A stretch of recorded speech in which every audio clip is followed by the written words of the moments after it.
Ouais, j'ai fait en 2 vidéos parce que j'avais plus du tout de voix là. Et donc on reprend et ça me fait 2 vidéos, c'est très bien. C'est oui, j'abuse un peu, mais ça va. Gigantomachia. Dans la mythologie grecque, la Gigantomachia narre la lutte épique des dieux menée par Zeus contre la révolte des géants, frères des titans et fils de Gaïa. Dans ces récits, Zeus remporte la victoire en faisant notamment appel à Héraclès, car seul un humain pouvait battre les géants. Kantaro Miura, auteur du mythique Berserk, s'empare de cette légende et livre ici un récit similaire qui s'amuse à placer néanmoins 100 ans dans le futur. Delos est un ex-lutteur mené par Prom. Une mystérieuse jeune fille se voit transportée dans l'avenir afin de lutter contre les forces insectoïdes du géant Alcyon. Ok. Le voyage de Ryu. Ryu, voyageur spatio-temporel, se réveille de son hibernation pour constater qu'un problème s'est produit dans son vaisseau. Ses collègues morts de vieillesse, le vaisseau spatial s'est crashé sur une étrange planète. Étrange en effet puisqu'il se trouve tout autant dans le passé de la Terre que dans le futur. Dans son futur, le temps et l'espace se mêlent. Pour Ryu, qui devrait affronter tout autant les hommes des cavernes que des robots futuristes, Ryu n'aura de cesse de découvrir et comprendre cette planète afin de s'affranchir de cette prison. Très particulier le résumé. Front mission Dog Life en Dog Steel. Deux surpuissances se disputent l'île d'Uffman dans l'océan Pacifique. Un cessez-le-feu fragile tient depuis 20 ans, mais la tension monte et la guerre est sur le point de reprendre quand la journaliste Akira Matsuda rejoint l'équipe de télévision japonaise qui couvre le conflit. Ni lui ni ses collègues ne se doutent de ce qui les attend. D'accord. Un monde formidable. Alors excusez-moi, j'ai mis un monde formidable alors que je l'ai déjà acheté et je l'ai déjà lu. Désolé, c'était pas fait exprès, la fatigue. Le quartier de la lumière. Le quartier de la lumière nous compte en 2 histoires liées par un personnage commun, la vie des habitants d'un quartier de Tokyo. La première histoire se met en scène un jeune homme, Tatsuki, accompagnateur, autrement dit, quelqu'un dont l'activité consiste à donner des conseils aux suicidaires. Il les aide non pas à renoncer à leur projet, mais bien à franchir le dernier pas. Son ami Haruko, autrefois agressé, ne rêve que de vengeance. Dans la seconde histoire, nous suivons 2 hommes, Oishi et Saitoshi, vaguement liés à la mafia et qui se retrouvent un beau jour avec un bébé sur les bras dont ils pourraient chacun être le père. Pour sortir de leur misère, ils prévoient de kidnapper un directeur de société, mais tout ne se déroule pas comme prévu. L'ère des cristaux. Alors le pire c'est que je l'avais lu il y a fort longtemps en l'empruntant à une amie, mais je l'ai jamais acheté pour moi, donc je le laisse quand même. Dans un train, et je l'ai jamais présenté en plus. Dans un très lointain avenir, les humains ont disparu, ne restant qu'une nouvelle forme d'air vivant minéraux. Les gemmes se livrant à une guerre contre les Sénéliens, une race lunaire mystérieuse. Chez ces êtres de cristaux, la valeur guerrière tient à la résistance du cristal. Procédé de cristal fragile tente d'exister dans un conflit pour lequel il n'est pas taillé, incapable de guerroyer. Il s'attelle alors à rechercher les origines du conflit dans l'histoire de leur monde. Qui de l'historien ou du combattant mettra fin à la guerre? C'est une bonne question. Blam, qui a été refait par Mehan. Oui, c'est Mehan ou Glénat? Non, de mémoire, c'est Mehan qui a refait, si je dis pas de bêtises. J'ai un doute. Non, je dis peut-être des grosses conneries. Peut-être sur Terre, peut-être dans le futur. Kili est un cyborg tacturne qui erre dans une gigantesque cité labyrinthesque s'étendant sur des milliers de niveaux, armé d'un revolver amplificateur de radiation et accompagné de Shibo, un scientifique. Il part en quête du NetGen, un programme qui aurait échappé à la contamination globale d'un virus informatique et qui serait capable de gérer le monde. Et B. Knight of Sidoria. Terminé en 15 tomes. Dans un lointain futur, l'humanité navigue aux confins de l'espace depuis 1000 ans, mais à une nouvelle frontière, nouvel ennemi. Les redoutables Gona, de très loin supérieurs à l'humanité, ont détruit la Terre et poursuivent les survivants sans relâche. Les hommes réfugiés dans de gigantesques navires spatiaux mettent au point une arme révolutionnaire, les sentinelles, pour tenter de faire face aux menaces. Tanikaze Nagate est né dans les entrailles de Sidonia, l'un de ses navires. Il est alors recruté pour piloter une sentinelle. D'accord. MPD Psycho, ça c'est un manga assez compliqué à trouver maintenant. De toute façon, j'en parlerai à la fin de ces trucs-là. Kobayashi Yosuke est un policier brillant dans la spécialité et de profiler. Il établit le portrait psychologique des criminels les plus déviants, fait des merveilles. Un jour cependant sa vie bascule alors qu'il ouvre un colis reçu sur son lieu de travail. Il y découvre le corps démembré de sa femme. Rongé par un désir de vengeance, il traque le meurtrier et au moment où il le tient, le tue de sang-froid. Ces gestes violents n'aura pas seulement pour conséquence d'envoyer Kobayashi en prison, c'est le déclencheur de l'apparition d'une nouvelle personnalité. Désormais le policier est persuadé qu'il s'appelle Kazuhiko Amamiya et, et n'a plus aucun souvenir de son identité précédente. Faut-il en conclure que les capacités de profilure du commun de l'ancien flic étaient intimement liées à sa nature schizophrène. Quoi qu'il en soit, sitôt sa peine purgée, Kazuhiko retrouve immédiatement du travail dans la société d'enquête criminelle que son ancien coéquipier vient de créer. Entre deux résolutions de meurtres sordides, il sera surtout à la recherche de sa vraie personnalité. On a le droit de retourner dans la police quand on est allé en prison? Je crois que c'est pas permis normalement. L'école emportée, qui a été refait par Glenna au passage, l'école emportée narre la disparition brutale d'une école primaire et de tous ses occupants mystérieusement projetés dans un monde désertique, dépourvu de vie où le sable dispute à une ciel aux brumes obscures, les limites incertaines de l'horizon noir, complètement dépassés par la situation. Les adultes chargés de la protection des enfants vont se révéler incapables d'assurer leur rôle, certains laisseront libre cours à leur folie naissance, d'autres préféreront le suicide. C'est dans ce monde que les enfants désemparés à court de repères tant familiaux que géographiques se devront à eux seuls de s'accorder l'espoir d'une survie improbable. Ok. Spirale qui a été refait si je dis pas de bêtises. La spirale, un symbole en termes, une obsession, une porte vers l'angoisse le plus terrifiante. Quand une petite ville de campagne poisseuse coincée entre un océan sinistre et une montagne oppressante se met à vivre au rythme d'événements hallucinés, la raison n'a plus sa place. Tomier, pareil, Tomier qui a été refait. Des élèves massacrent une jeune fille sans raison. Un couple de personnes âgées sans histoire se comporte étrangement. Un médecin obsédé par une patiente. Une jeune fille subit une greffe et devient peu à peu l'exacte réplique de la donneuse. Tous ces phénomènes étranges ont la même explication. Tomier, la beauté suprême incarnée dans un démon, aussi belle que froide, tour à tour, angeleuse et capricieuse. Une fois pris dans ses filets, plus rien ne vous en séparera, pas même sa mort. Mince alors. Dragonhead qui a été refait également pour le coup. Une classe d'élèves japonaises rentre en train vers Tokyo, une scène de la vie ordinaire bousculant par un événement de taille alors que le train rentre dans un tunnel. C'est l'accident, le train déraille, les wagons se retournent. De tous les voyageurs, seuls 3 élèves échappent à la mort, Teru, Ako et Nobuo.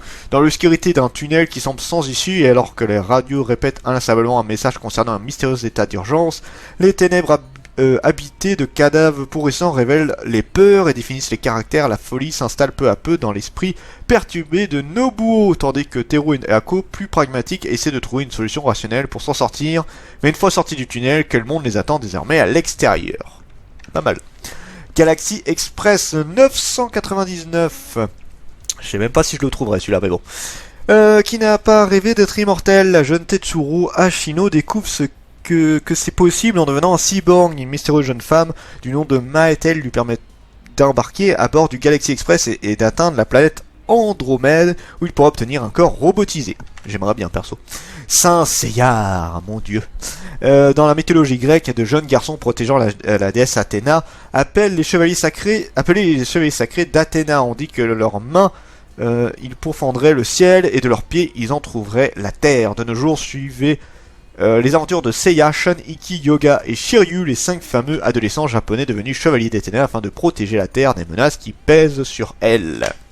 La maison des poupées, plongée une nouvelle fois dans l'univers unique et inquiétant de Junji Ito, la maison de poupées vous invite à découvrir cette histoire courte où le quotidien bascule soudainement, qu'il s'agisse d'un camion de glace, d'un paquet de cigarettes ou de simple marionnettisme. Rien ni personne n'est jamais normal et rien ne peut vous préparer à ce qu'il vous attend. Ok. Éclat d'âme, un manga qui avait fait beaucoup parler de lui, en bien pour le coup. 2 jours avant les vacances d'été, je crois que je suis mort, c'est ce qu'a pensé Tatsuki le jour où ses camarades de classe lui ont piqué son smartphone alors qu'il était en train de regarder une vidéo porno gay. Dessus, la rumeur s'est répandue comme une traînée de poudre. Tatsuki pense alors à se suicider. Ne pouvant supporter cette réalité, donc n'avait pas encore complètement conscience lui-même, mais aussi par peur du regard de la société. Pourtant, alors qu'il s'apprête à sauter dans le vide, il aperçoit au loin une mystérieuse silhouette de jeune femme qui le devance et saute dans le vide. Intrigué, terrorisé, il s'élance vers l'endroit d'où elle a sauté et il découvre stupéfait que la jeune femme est encore en vie et qu'elle est l'hôte d'une sorte de résidence associative, véritable safe space où se réunissent diverses personnes LGBT de rencontre. En rencontre, le jeune lycéen va apprendre à se connaître et à s'accepter et trouver sa place dans ce monde. Un sujet qui est très intéressant. Bonne nuit Poun Poun. L'histoire commence alors que Poun Poun est en 5ème primaire, ses mains, sa vie et celle de ses parents basculent un bon matin lorsque son père blessait sa mère suite à une dispute particulièrement violente. C'est l'histoire d'une vie comme tous les autres, truffée de pièges, d'obstacles, de tourments, de doutes, d'introspection utile et stérile, de ces petits bonheurs qu'il ne faut pas perdre de vue. Terraforma. La population terrienne est en constante augmentation, épuise toujours plus les ressources de sa planète. Seule solution pour éviter l'extinction, faire proliférer sur masse l'unique forme de vie capable d'endurer son environnement et de rendre habitable le cafard. En 2599, la terraformation entre dans sa phase finale et les rampants doivent maintenant être exterminés à bord du vaisseau spatial Bug 2. 15 jeunes gens venus des 4 coins du globe et génétiquement modifiés en vue de cette tâche s'apprêtent à atterrir sur masse. Ils ignorent encore tout du sort de leurs prédécesseurs disparus en tentant de remplir la même mission, et si la théorie de l'évolution ne s'applique pas qu'à l'homme. Full Ahead Coco. Des pirates sillonnent les océans dans l'espoir d'élucider la légende Falcon, l'antique civilisation disparue à la tête du petit équipage du Sweet Madonna. Le capitaine Bart, alias Crazy Bart, court lui aussi après cette civilisation éteinte lors d'une escale à Isiopet.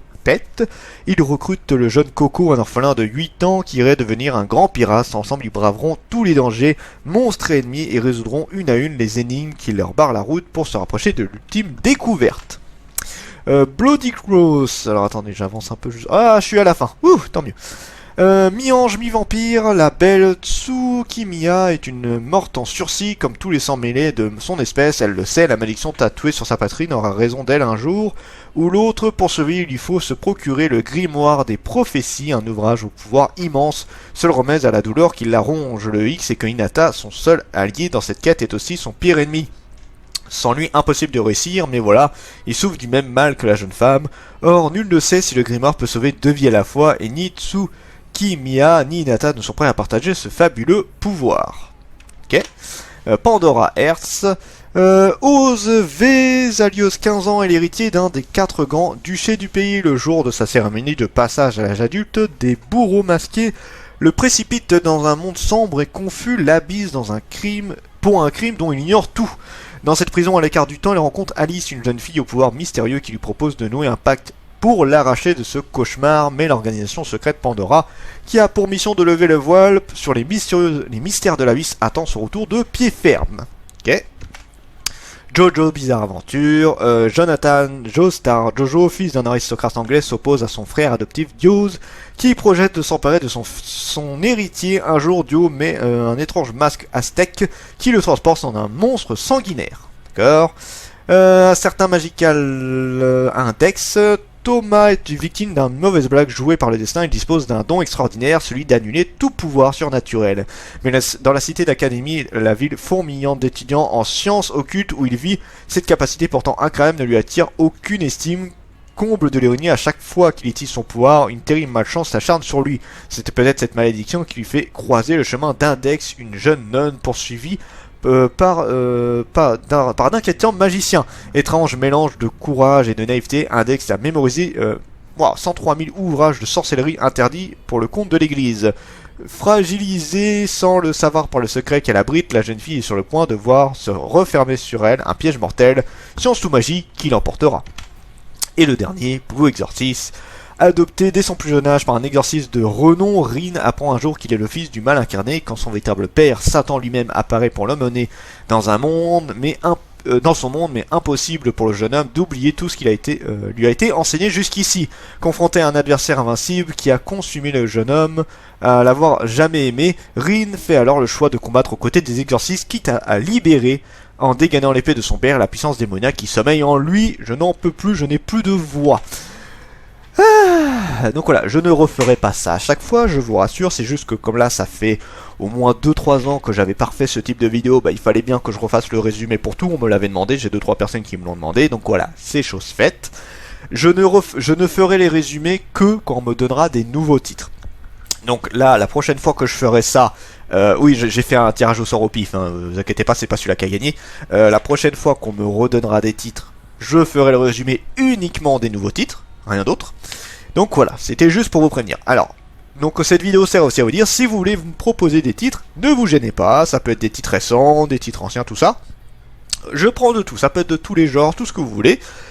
Si c'est des titres qui sont quasi impossibles à trouver, bah malheureusement je vais pas dépenser 300 balles pour récupérer un titre. Si c'est des titres où on arrive assez facile, il y a des titres là, je sais, dans le lot, ils sont pas évidents à trouver. J'essaierai de regarder, si je les trouve pour pas trop cher, tant mieux, je les prends. Si c'est pas possible, bah, j'abandonne, hein. Tant pis, j'en ferai un autre, hein. Je vais pas me ruiner non plus. Donc voilà, vous pouvez me proposer tout ce que vous voulez. Par contre, bien évidemment, si c'est des titres que j'ai déjà lus, que j'ai déjà présentés, je ne les prendrai pas. Je vous le dirai, hein. Vous pouvez me le mettre en commentaire, je vous dirai ce titre là je l'ai déjà, ce titre là je l'ai pas, je le mets dans la liste, etc. Donc là, dans tous les titres, je vais en choisir un avec un tirage au sort. Attention, c'est le numéro 26. Ok, allez, on compte. Attends, je retourne au début, voilà. Alors, 1, 2, 3, 4, 5, 6, 7, 8, 9, 10, 11, 12, 13, 14, 15, 16, 17, 18, 19, 20, 21, 22, 23, 24, 25, 26. C'est Moving Forward que j'aurai pour ça. Alors je sais qu'à un moment il y avait un pack où tu pouvais avoir les 2 premiers tomes. Je sais pas si ça existe encore. Donc là, du coup, je vais demander à mon libraire parce que ça, je sais que c'est encore édité, si je dis pas de bêtises. Donc c'est ce titre-là que je vais acheter et que je présenterai. Voilà. Donc là, je vais commander à mon libraire. Donc voilà, n'hésitez pas si vous avez des titres à me proposer. Je suis preneur. Ça peut être vraiment tout et n'importe quoi. Sur ce, c'était Dragmar et je vous dis à la prochaine, chers mortels.